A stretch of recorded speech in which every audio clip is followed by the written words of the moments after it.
Hey, salut les artistes! Aujourd'hui, je vais vous montrer comment construire la tête en 3 dimensions avec une construction relativement simple.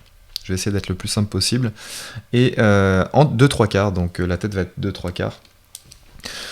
Donc on va commencer par un cercle, donc attrapez votre crayon et votre papier. Moi je fais ça sur digital, mais c'est exactement pareil sur le papier. Donc vous commencez par un cercle. D'accord. À partir de là, vous allez représenter une ellipse. Et avant ça, vous allez représenter la ligne des yeux. Donc on va choisir la ligne, pas des yeux, mais des sourcils. Donc c'est un petit peu différent, c'est un petit peu plus haut. Donc on choisit une ligne là, comme ça. On va tracer une ellipse par ici, là, sur le côté. Donc ça, va être l'ellipse de la tempe. Donc voilà, comme ça, quelque chose comme ça. Ok. Ensuite, le bord du trait, là, de tout à l'heure, vous allez le faire passer par le milieu de l'ellipse, là, et vous allez continuer le trait comme ceci. Voilà, donc là ce que vous avez fait, c'est que vous avez déjà subdivisé l'ellipse en deux, et on va subdiviser maintenant verticalement, d'accord? Et on va diviser la tête en 2 parties égales, mais en perspective, donc ce ne sera pas 2 parties égales comme ça, ce sera 2 parties égales comme ça. Et si vous n'êtes pas sûr de vous, vous pouvez mettre un petit point au centre du cercle et représenter une ellipse qui passe par là, comme ceci. Voilà. Là vous avez vu, c'est un peu ellipsoïde, et ça va partager le visage en 2 parties. Donc là, on a fait le crâne, la tempe, on a subdivisé la tempe et on a subdivisé le visage. Et là, en fait, ce point ici, ça va être ce point-là, en fait, entre les deux yeux là. D'accord, mais un petit peu plus en arrière, parce que là, c'est sur un visage plat, mais il y a les arcades, il y a le nez et la bouche aussi qui sont en relief, donc ça on va y tenir en compte, et pour l'instant on fait tout à plat. Ensuite, il va falloir se donner un repère pour le nez. Et pour ça, il suffit de partir en bas de l'ellipse là, et de revenir avec un trait en perspective par ici, et là on a la base du nez, d'accord? Alors vous avez vu que ces traits là, celui-là et celui-là, sont relativement parallèles, hein, on est d'accord? La ligne des sourcils et la ligne de nez est relativement parallèle. Maintenant, la ligne qu'il y a verticale là, entre le nez, la ligne du nez et la ligne des sourcils, on va diviser ça en 3. Ok. La ligne des yeux arrive ici, sur cette partie-là. D'accord? Donc ça, là, il va y avoir une largeur d'œil, là, ici, de là à là. Et comme c'est en perspective, ici, ça paraîtra plus grand. Donc n'hésitez pas à faire une bonne différence, là. Voilà, je vais dézoomer un petit peu pour que ce soit plus clair. Ici, ce sera donc la base du nez. Donc là, c'est vraiment le nez, mais à plat sur le visage. Ok. Ensuite,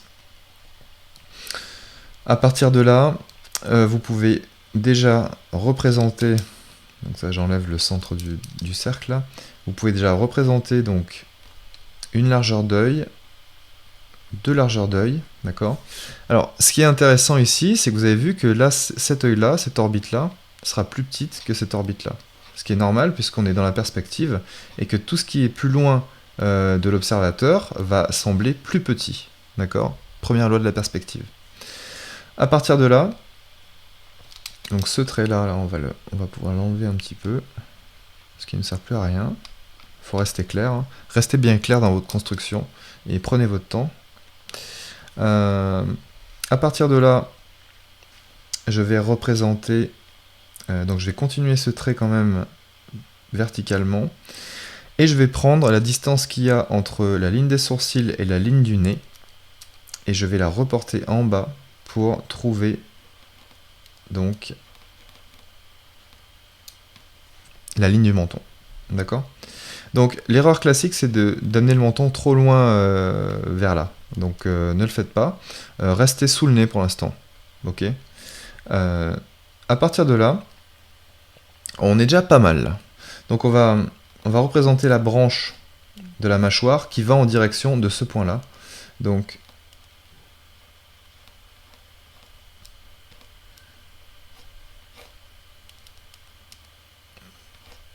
par ici. Voilà. Et on va finir le dessin à plat, donc comme ceci. Voilà. Donc ça, grossièrement, c'est notre base de structure de crâne. Et on peut représenter aussi donc la base de la gorge et la base du cou. D'accord? Je peux aussi représenter la bouche à plat. Donc ça va être un espèce de grand cercle là, comme ça.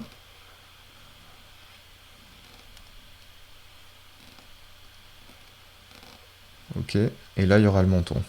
D'accord? Donc ça c'est tout en 3D, mais je vais représenter un petit peu mieux tout à l'heure. Ce sera plus explicite. Voilà, maintenant il va falloir avancer les reliefs du visage. Donc pour ça, je vais changer de calque pour vous montrer et je vais diminuer l'opacité là. Vous, ce que vous pouvez faire sur votre papier, si vous êtes sur papier, vous gommez un petit peu légèrement votre crayonné et vous recommencez par-dessus. Ou vous attrapez une feuille de papier calque, donc ça c'est possible aussi. À partir de là, il va falloir donc avancer l'arcade sourcilière, avancer la pointe du nez, comme si on était en 3D, qu'on attrapait la base du nez, qu'on la tirait en avant. Donc il va falloir donc représenter le bout du nez là, et rejoindre avec la base du nez. D'accord? Donc là j'ai fait peut-être le nez un petit peu trop en trompette. On va faire ça, comme ça, voilà. Donc là, c'est vraiment pour la construction, hein, c'est vraiment pour vous montrer la trois-dimensionnalité de la tête, hein, c'est pas pour vous encombrer de détails, c'est vraiment pour la construction. Ici, il va y avoir aussi une avancée, donc là, je vais représenter le dessus du nez, là. Donc il faut bien le faire avancer en 3D, comme ça. Ok. La partie du visage, vous rappelez le syndrome Picasso, si vous avez déjà lu mon article sur cette partie-là, et la vidéo qui va avec. La partie cachée, là, va paraître beaucoup plus petite, donc me faites pas un visage comme ça de l'autre côté, parce que là, il va ressembler à rien. Donc, gardez bien en tête que là, vous avez le coin de l'œil, là, ici, qui est caché, donc vous pourrez pas avoir mieux que ça.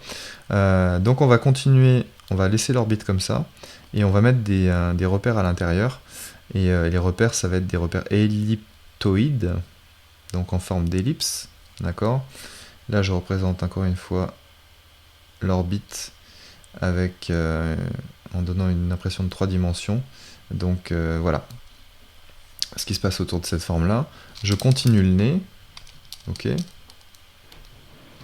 je vais effacer ce point là, je continue le nez ici, donc ça c'est le dessus du nez.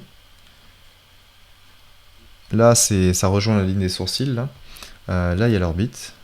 Donc, voilà. Là, il va y avoir le front là-haut. Ensuite, il y aura la pommette, là. D'accord, vous avez vu qu'elle est quand même bien cachée. Là, il va y avoir la sphère dentaire, donc les dents, en fait. Et ici, il va y avoir... Alors là, on peut voir un petit bout de mâchoire derrière, si c'est un homme. Ici, le menton, la mâchoire. Voilà. Là, il y a le dessous, donc la gorge, un petit peu bout de gorge. Vous savez, c'est cette espèce de partie là qu'on voit souvent, qu'on n'aime pas dessiner dans les vues comme ça. Bon là, c'est pas très esthétique en plus. En plus, on voit mes trous de nez, donc c'est pas génial. Et là, on commence à avoir une bonne impression 3D, donc je vais refaire ce trait là parce qu'il me plaît pas. Je vais montrer que là, il y a l'arcade qui passe. Là, il y a toujours la base du nez, là. Voilà. Ok. Ok. De là à là, je vais représenter un trait qui va en fait simuler cette espèce de face là qu'on a là. Très aussi bien marqué chez les hommes que chez les femmes, enfin chez certaines femmes.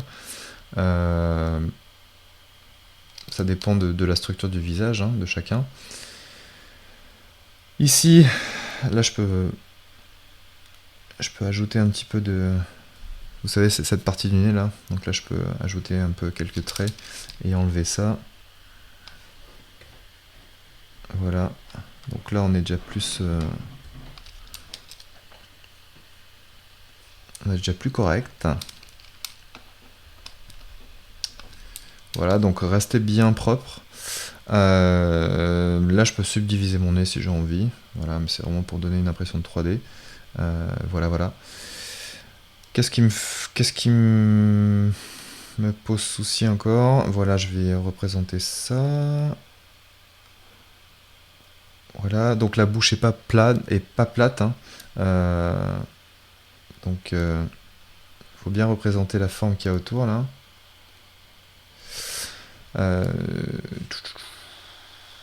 Le menton, pas plat non plus. D'accord. Donc là, on peut représenter des traits comme ça pour vraiment vous simuler la perspective. Qu'est-ce qui reste d'autre? Eh ben, ça me paraît pas mal déjà. Ça me paraît pas mal du tout. Voilà.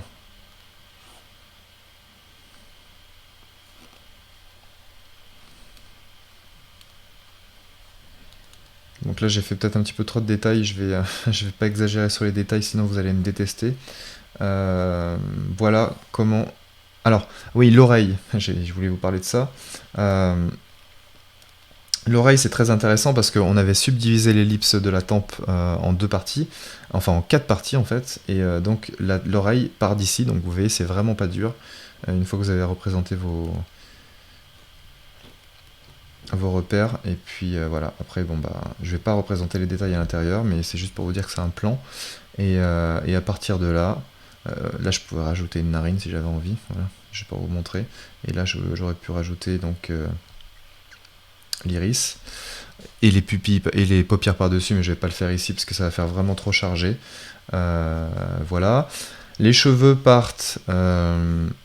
Pour les cheveux, il faut s'imaginer. Peut-être que là c'est un petit peu exagéré. Avant ça, je vais juste. Voilà, c'est un peu mieux. C'est un petit peu exagéré au niveau du front aussi, donc je vais juste l'aplatir un tout petit peu. Parce que j'aime bien exagérer, mais il faut pas exagérer. Des fois, je suis un petit peu bizarre, ne vous inquiétez pas. Ensuite, la lisière des cheveux, donc je vais reprendre la distance qu'il y avait entre la ligne du nez et la ligne des sourcils, et je vais essayer de la remonter vers le haut, donc c'est à peu près pareil ici. Et là, je peux simuler une chevelure si j'ai envie, avec 2 T. Voilà, un T. Peu importe. Ouais.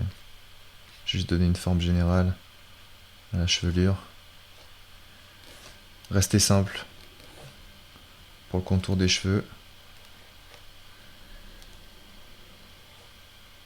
Voilà.